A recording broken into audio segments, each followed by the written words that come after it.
চন্দননগরের জগদ্ধাত্রী পূজা হল পশ্চিমবঙ্গের অন্যতম গুরুত্বপূর্ণ এবং ঐতিহ্যবাহী উৎসব।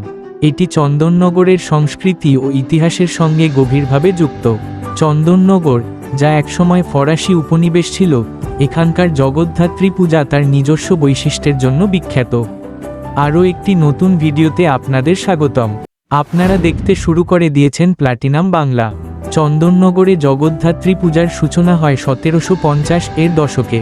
বিশ্বাস করা হয় এই পূজার প্রচলন করেন ইন্দ্রনারায়ণ চৌধুরী, যিনি চন্দননগরের একজন প্রভাবশালী জমিদার ছিলেন। ফরাসি প্রশাসনের অধীনে থাকা চন্দননগরে এই পূজা ধীরে ধীরে জনপ্রিয়তা লাভ করে এবং আজও তা সমান জাঁকজমকপূর্ণভাবে পালিত হয়। চন্দননগরে পূজার বিশেষ কিছু বৈশিষ্ট্য রয়েছে, যেগুলি হল প্রতিমার শোভা। চন্দননগরের জগদ্ধাত্রী প্রতিমা বিশেষভাবে আলোকসজ্জা এবং শিল্পকর্মের জন্য বিখ্যাত। প্রতিমাগুলি বিশাল এবং নান্দনিকভাবে সজ্জিত হয়। আলোকসজ্জা, লাইটিং। চন্দননগরের জগদ্ধাত্রী পূজার অন্যতম প্রধান আকর্ষণ হল আলোকসজ্জা। এখানে থিমভিত্তিক আলোকসজ্জা হয়, যা সারা রাজ্যেই বিখ্যাত। শোভাযাত্রা। বিসর্জনের সময় বিশাল শোভাযাত্রা বের হয়। এই শোভাযাত্রা একটি উৎসবমুখর পরিবেশ সৃষ্টি করে, যেখানে হাজার হাজার মানুষ অংশগ্রহণ করেন। জগদ্ধাত্রী পূজা মূলত শক্তির দেবী জগদ্ধাত্রীকে আরাধনা করার জন্য উদযাপিত হয়।